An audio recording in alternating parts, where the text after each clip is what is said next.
চলে এলাম তোমাদের কাছে আর একটা সুন্দর ভিডিও নিয়ে। আজকে আমি ক্লাস 10-এর মাই ওন ট্রু ফ্যামিলি শুরু করছি। মাই ওন ট্রু ফ্যামিলি কার লেখা? Ted huge. টেড হিউজের লেখা মাই ওন ট্রু ফ্যামিলি আজকে আমি শুরু করছি। প্রত্যেকটা লাইন খুব ভালোভাবে দেখবে, প্রত্যেকটা ওয়ার্ডের মানে জানার চেষ্টা করবে।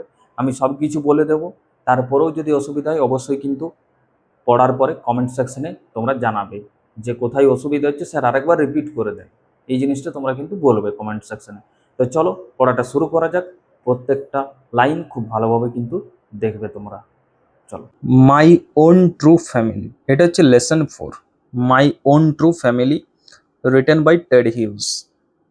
ঠিক আছে, কে লিখেছেন? রাইটার কে? না টেড হিউজ। তো চলো টেক্সটটা পড়া যাক, পোয়েমটা পড়া যাক। কি বলছে যে once I crept in an oak wood, I was looking for a stag. Once I crept in an oak wood মানে একবার আমি কি করেছিলাম? নিঃশব্দে একটা ওক গাছের জঙ্গলে গিয়েছিলাম। Once I crept in an oak wood বলতে আমি নিঃশব্দে ওক গাছের জঙ্গলে গিয়েছিলাম। ওয়ান্স মানে একবার। I was looking for stag বলতে আমি খোঁজ করছিলাম একটা পুরুষ হরিণের। এখানে স্ট্যাগ বলতে পুরুষ হরিণ। তারপর দেখো, I met an old women there, all knobbly stick and rag. I met an old women there মানে আমি সেখানে, দেয়ার বলতে সেখানে, আমি সেখানে দেখলাম একটা ওল্ড উইমেন বা বৃদ্ধ মহিলাকে, বা আমার সাথে দেখা হলো এক বৃদ্ধ মহিলার। All knobbly stick and rag, এটার মানে অল নবলি স্টিক বলতে এখানে তার হাতে কি ছিল? একটা গাঁটওয়ালা লাঠি ছিল, গাঁটওয়ালা লাঠি ছিল অ্যান্ড র্যাগ, এবং ছেঁড়া কাপড় পরা ছিল বা র্যাগ পরা ছিল। ঠিক আছে, অল নবলি স্টিক বলতে গাঁটওয়ালা লাঠি তার হাতে ছিল এবং ছেঁড়া কাপড় পরা ছিল তার গায়ে। তারপরে দেখো কি বলছে। She said, I have your secret here inside my little bag. She said, তিনি বললেন, কি বললেন? I have your secret here inside my little bag.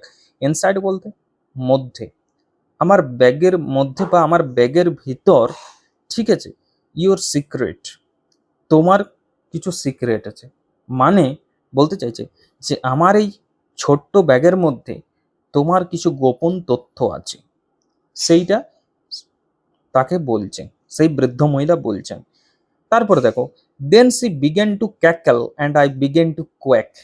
Then she began to cackle মানে, then she began to cackle মানে মানে তিনি তারপরে এই কথাটা যখন বলল, তারপরে তিনি খ্যাক খ্যাক করে হাসতে শুরু করলেন। And I began to quake, এখানে কোয়েক মানে আমি কি হলাম? আমি কাঁপতে লাগলাম, আমি ওটা শুনে কাঁপতে লাগলাম। ক্যাকল মানে খ্যাক খ্যাক করে হাসা, এবং কোয়েক মানে ভয়ে কাঁপা। ঠিক আছে, then she began to cackle, তারপরে তিনি খ্যাক খ্যাক করে হাসতে লাগলেন, and I began to quake, এবং আমি ভয়ে কাঁপতে লাগলাম। She opened up her little bag and I came twice awake. She opened up her little bag, তারপরে তিনি তার সেই ছোট্ট ব্যাগটা খুললেন। And I came twice awake, এবং আমি আরো সচকিত হয়ে গেলাম, সচকিত হয়ে উঠলাম ওটা দেখে পড়ে।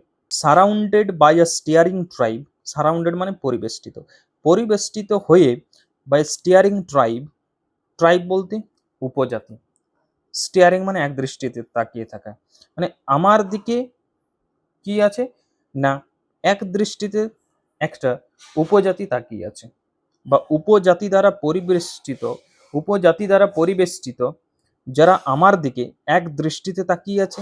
And me tied to a stake, এবং আমি একটা খুঁটিতে বাঁধা আছি। মানে me tied to a stake বলতে আমি একটা খুঁটিতে বাঁধা আছি, মানে পুরো একটা উপজাতি, পুরো একটা উপজাতি আমার দিকে তাকিয়ে আছে, এক দৃষ্টিতে তাকিয়ে আছে। বোঝা গেল?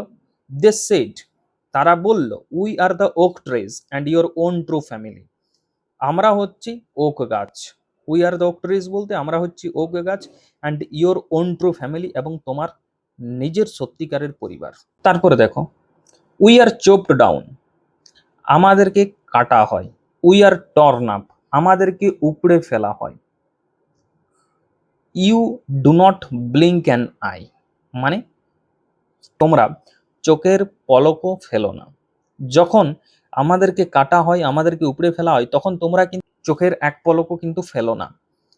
কারণ তোমরা কিছু না জেনে না বুঝে যে আমাদেরও যে একটা প্রাণ আছে সেটা না জেনেই কিন্তু তোমরা খুব সহজেই আমাদেরকে কেটে ফেলো, আমাদেরকে উপড়ে ফেলো। তাই তোমরা তখন চোখের এক পলকও ফেলো না গাছ কাটার সময়, unless you make a promise now. তারপরে কি বলছে দেখো না, এখন যদি তুমি এখনই যদি তুমি কি না প্রমিস না করো, ঠিক আছে, শপথ না নাও, now you are going to die, তাহলে তুমি এখনই কিন্তু মারা যাবে, এখনই কিন্তু মারা যাবে যদি তুমি প্রমিস না করো।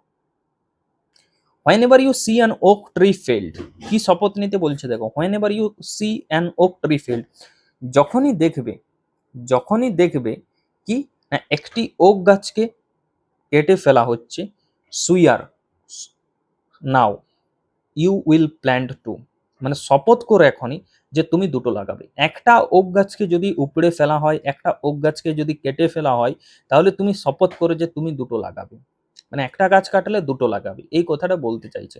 এই জিনিসটা তুমি এখনই শপথ নাও, না হলে কিন্তু এখনই now you are going to die, না হলে তুমি এখনই মারা যাবে।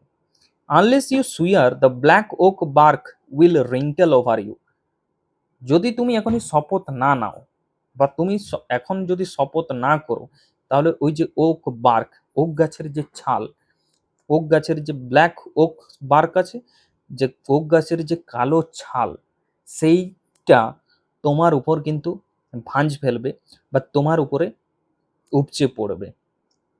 বোঝা গেল? And root you among the oaks where you were born but never grew, এবং কি হবে ওই যে ওক গাছগুলো, and root you among the oaks where you were born, মানে ওই যে ওক গাছগুলোর ভিতরে কি তুমি আটকে থাকবে, তুমি আটকে থাকবে যেখানে তোমার জন্ম হয়েছিল, হোয়ার ইউ ওয়ার বর্ন, যেখানে তুমি জন্ম নিয়েছিলে সেখানেই কিন্তু ওই গাছের ভিতরেই তুমি আটকে থাকবে। বাট নেভার গ্রিউ, কিন্তু আর বৃদ্ধি হয়নি, মানে বৃদ্ধি হবে না। বুঝতে পারছো? দেখো কি বলছে, this was my dream beneath the boughs, the dream that altered me, মানে কি বলতে চাইছে যে this was my dream beneath the boughs, এই স্বপ্নটাই আমি কিন্তু গাছের নিচে বসে দেখেছিলাম, এই স্বপ্নই আমি গাছের নিচে বসে দেখেছিলাম। The dream that altered me, মানে যে স্বপ্ন আমাকে বদলে দিয়েছিল, অল্টার্ড মি মানে বদলে দেওয়া, যে স্বপ্নটা আমাকে বদলে দিয়েছিল সেই স্বপ্নটাই আমি কিন্তু গাছের নিচে বসে দেখেছিলাম। When I came out of the Oakwood back to human company, মানে যখন আমি, when I came out of the Oakwood, যখন আমি ওক গাছের বন থেকে বেরিয়ে ব্যাক টু হিউম্যান কোম্পানি, মানুষের সংস্পর্শে এলাম, my walk was the walk of human child, আমার যে হাঁটাটা ছিল সেটা ছিল একটা মানুষের, একটা মানুষের সন্তানের মতো হাঁটা। My walk was the walk of a human child, আমার হাঁটাটা ছিল মানুষের সন্তানের মতো হাঁটা। But my heart was a tree, কিন্তু আমার হার্টটা ছিল, আমার হৃদয়টা ছিল একটা গাছের মতো, মানে but my heart was a tree, আমার হৃদয়টা একটা গাছের মতো হয়ে গিয়েছিল। দেখো স্ট্যাগ মানে মেল ডিয়ার, আমি বললাম পুরুষ হরিণ, নবলি মানে আনস্টিডি, সুয়ার মানে প্রমিস করা, অল্টার মানে চেঞ্জড। ঠিক আছে, the dream that altered me, মানে যেটা আমাকে চেঞ্জ করেছিল। তো এত দূরেই থাক, আমি নেক্সট দিন কম্প্রিহেনশন যে সমস্ত এক্সারসাইজ আছে সেগুলো করে দেবো। এইখানের মধ্যে তোমাদের কোনো লাইন যদি অসুবিধা হয় এই পোয়েমটার মধ্যে, অবশ্যই আমাকে কিন্তু কমেন্ট করে জানাবে, আর কেমন লাগলো অবশ্যই কিন্তু বলবে। তো চলো এখানেই থাক।